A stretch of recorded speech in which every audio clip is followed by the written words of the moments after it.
a misty mountainside in Japan's Iya Valley, this is Paul Kato with the Chiiori update. Well, rainy season is in full swing.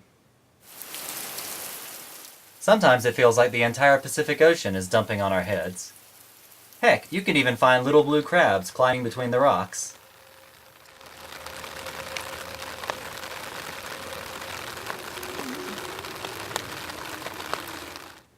It's definitely a pretty time of year, but it sure makes life kind of difficult, especially laundry. But I'll just try and accentuate the positive. Not too long ago, we were discussing agriculture, or nogyo in Japanese. And Frankie wrote to suggest that we consult with our neighbors and then collect their thoughts in a journal or a book. This inspired us to have our first of what I hope are many nogyo days, where we hire our neighbors to come over and give us a hand, and then collect their thoughts and video. For our first nogyo day, we hired none other than Mrs. Omo to come and teach us the ins and outs of thinning out a carrot patch. どれぐらいのそれぐらいのこれぐらいの間隔に抜いておいたら、ほいたら今度この芋が太ってくるわ、人参が。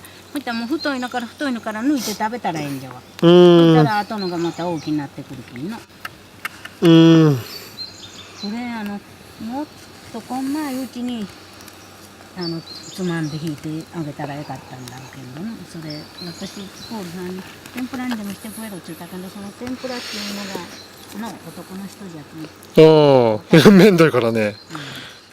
これ。これ引き。これ引き。After a while, our technique improved, and she started telling us stories about farming in the old days.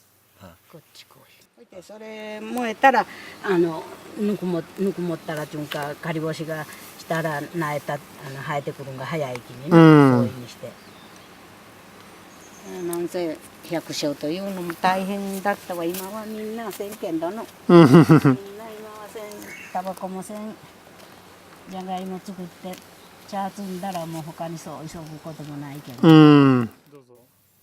So, to avoid getting another scolding, that night Toru and I fried the thinnings up in a tempura batter, and the tops went from limp and bitter to crispy, carroty, and delicious.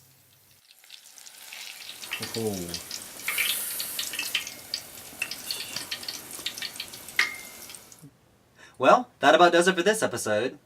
Now, I'm remiss to mention it since everyone knows how camera shy I am, but I was recently featured in a JAL documentary about the valley. It'll be shown on all the domestic flights this month and can be found on their website, link below. Check it out if you have time. Well, see you next time on the Chiiori Update.